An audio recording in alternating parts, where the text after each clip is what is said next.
ये युद्ध third world war की तरफ मुख हो रहा है, क्योंकि पूरी दुनिया दोस्तों दो खेमों में बढ़ती हुई नजर आ रही है।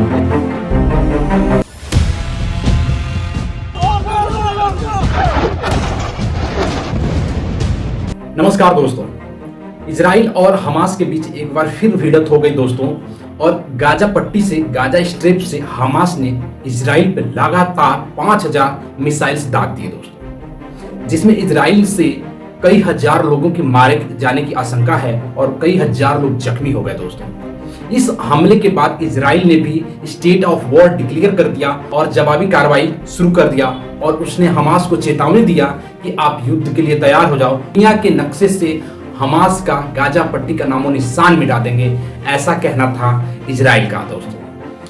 हमास के लोगों ने इजराइल में घुस करके सैनिकों पर लगातार गोलियों की बौछार करने लगे और उसके सैनिकों को बंधक बना करके अपने कब्जे में ले लिए। अब हमास का कहना यह है कि जो भी पैलेस्टीनियंस यानी कि जो फिलिस्तीन के लोग बंदी हैं इजराइल में, उनको छोड़ेंगे तो ही हम ये सैनिकों को वहां पर छोड़ सकते हैं और शांति बहाल हो सकता है 24 से 36 घंटे के बीच दोस्तों। लेकिन इजराइल ने जवाबी कार्रवाई में शुरू कर दिया है और गाजा को पूरी तरीके से बर्बाद करने के ठान लिया है।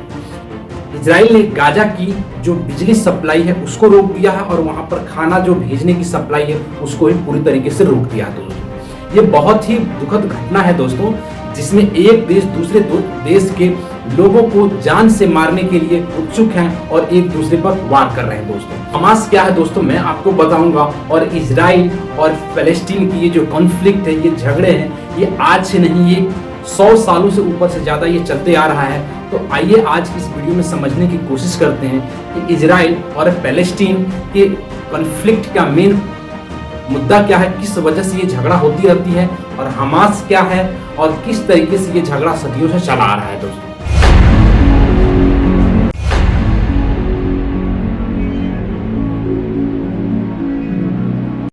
इस कॉन्फ्लिक्ट, इस झगड़े को समझने से पहले हम लोग समझ लेते हैं कि जो आपका इजराइल है और फलस्तीन है, इनका जियोग्राफिकल लोकेशन क्या है, कहां पर ये स्थित हैं और किस लैंड के लिए, किस भूमि के लिए जो गाजा पट्टी है उसके लिए ये लड़ाई चलता आ रहा है, इन सब के बारे में एक बार समझ लेते हैं दोस्तों।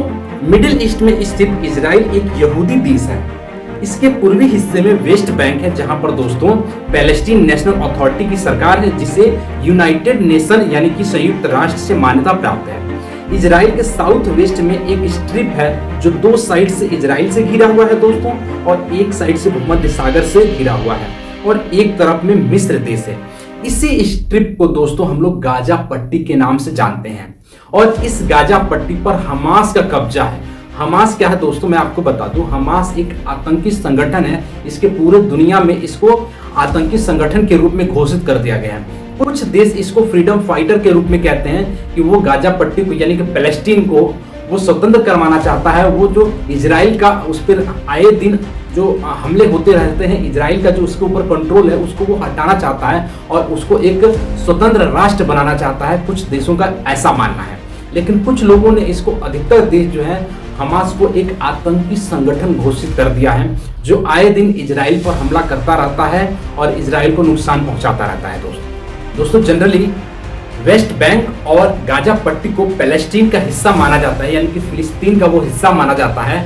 और दोस्तों मैं आपको बता दूं, जो पैलेस्टीन है यानी कि वेस्ट बैंक है, उस पर फताह पार्टी की सरकार अभी चल रही है। लेकिन दोस्तों पहले जो है गाजा पट्टी और जो वेस्ट बैंक है, दोनों पर पैलेस्टीन नेशनल अथॉरिटी पार्टी की सरकार थी और कंट्रोल थी। लेकिन दोस्तों 2007 में हमास ने गाजा पट्टी से विद्रोह करके उस पर अपना कब्जा जमा लिया, और अभी भी उस पर हमास का कब्जा है गाजा पट्टी पर दोस्तों।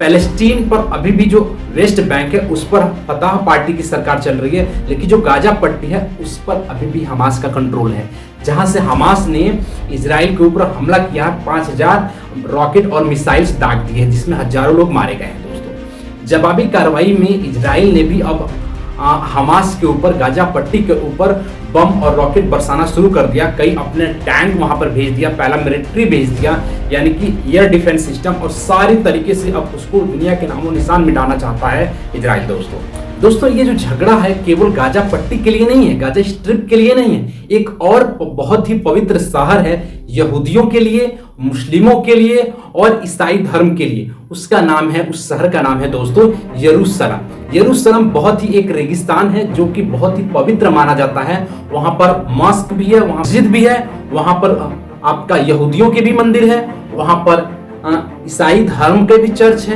यानी कि वो जो जगह है बहुत ही पवित्र माना जाता है और उसको इजराइल अपनाना चाहता है, इजराइल उसको लेना चाहता है दोस्तों। इजराइल हमेशा से ही पैलेस्टीन पर अपना कब्जा जमाता रहा है और अपना हुकूमत चलाने की कोशिश करता रहा है। पहले दोस्तों इजराइल देश नहीं था, पहले पैलेस्टीन ही था, इजराइल का नामो निशान नहीं था। लेकिन जो वर्ल्ड वार फर्स्ट के बाद, वर्ल्ड वार सेकंड के बाद ये धीरे धीरे ग्रो होना शुरू हुआ।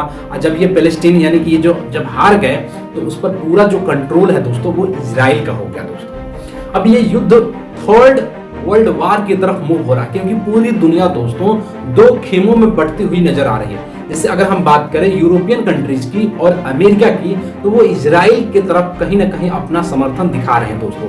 और बात करें जितने भी मुस्लिम कंट्री है, जैसे इराक हो गया, चाइना हो गया, पाकिस्तान हो गया, इस तरह के जो देश हैं वो कहीं ना कहीं पैलेस्टीन के सपोर्ट करते हुए दिखाई दे रहे हैं दोस्तों। और भारत का भी स्टैंड कहीं ना कहीं, पहले तो भारत का जो संबंध है पैलेस्टीन से बहुत ही अच्छा था। जब इंदिरा गांधी की मौत हुई थी उस समय पैलेस्टीन रोया था, यानी कि पैलेस्टीन जो था उस समय इंदिरा गांधी को अपना बहन मानता था। लेकिन इस समय जो कॉन्फ्लिक्ट की वजह से कहीं ना कहीं भारत जो है, अटल बिहारी वाजपेयी भी पैलेस्टीन के ही समर्थन में थे। लेकिन इस समय माननीय मोदी जी कहीं ना कहीं इजराइल के सपोर्ट में अपना स्टेटमेंट दिखा रहे हैं क्योंकि इजराइल के लोग मारे गए। अब लोग कहीं के भी मारे जाए वो तो इनोसेंट है, पब्लिक उसमें तो नहीं आती। पब्लिक डर डर के जी रही कि कब कहां से बम आकर के गिर जाएगा, चाहे वो गाजा पट्टी के लोगों की बात हो, चाहे वो इजराइल के लोगों की बात हो दोस्तों। इसमें इनोसेंट लोगों के मरने की चीजें नहीं होना चाहिए दोस्तों। मैं आपको बता दूं जो इजराइल है वो बहुत ही स्ट्रॉन्ग और ताकतवर देश है।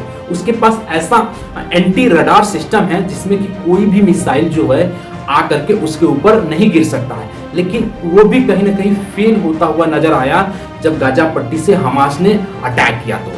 तो दोस्तों आगे इसमें क्या होने वाला है मैं आपको जरूर अपडेट करूंगा। और कहीं ना कहीं इससे लोगों को नुकसान है और इससे कहीं ना कहीं सारे देशों पर भी इसका प्रभाव और असर पड़ेगा दोस्तों। आपका क्या कहना है, इजराइल सही है या पैलेस्टीन सही है, या जो गाजा पट्टी में हमास हमला कर रहा है उसमें आपको क्या कहना, मुझे कमेंट सेक्शन में जरूर बताइएगा दोस्तों। एक बात और मैं आपको बता दूं दोस्तों, जो हमास अभी क्या चाहता है, हमास चाहता है कि जो पैलेस्टीनियंस हैं जो इजराइल में कैद हैं, चाहे वो महिलाएं हैं, चाहे वो बच्चे हैं, चाहे वो बूढ़े हैं, उनको वो रिलीज कर दे। यानी कि जो इजराइल की सरकार है वहां से रिलीज कर दे उनके पैलेस्टीनियंस को, फिलिस्तीन के जितने लोग हैं उनको रिलीज कर दें। तो वो जितने सैनिकों को बंधक बनाया है हमास, वो छोड़ देगा उनके कहने पर दोस्तों। इसके पहले भी कई बार ऐसा हो चुका है कि हमास ने बंदी बनाया था सैनिकों को और अपने लोगों को वहां से रिहा करवाया है। इस बार देखते हैं कि ये आगे क्या मोड़ लेता है, आगे ये युद्ध बढ़ता ही जाता है या इसका शांति बहाल करने का कोई उपाय सोचा जाएगा दोस्तों। इसमें जो भी अपडेट होगा मैं आपको बताऊंगा दोस्तों। आपको ये वीडियो कैसा लगा मुझे कमेंट सेक्शन में जरूर बताइएगा और चैनल पर नए होंगे तो चैनल को जरूर सब्सक्राइब कीजिएगा, दोस्तों तक ये वीडियो जरूर शेयर कीजिएगा। जय हिंद, जय भारत दोस्तों। मिलते हैं अगले वीडियो में, तब तक अपना ध्यान रखिएगा। धन्यवाद।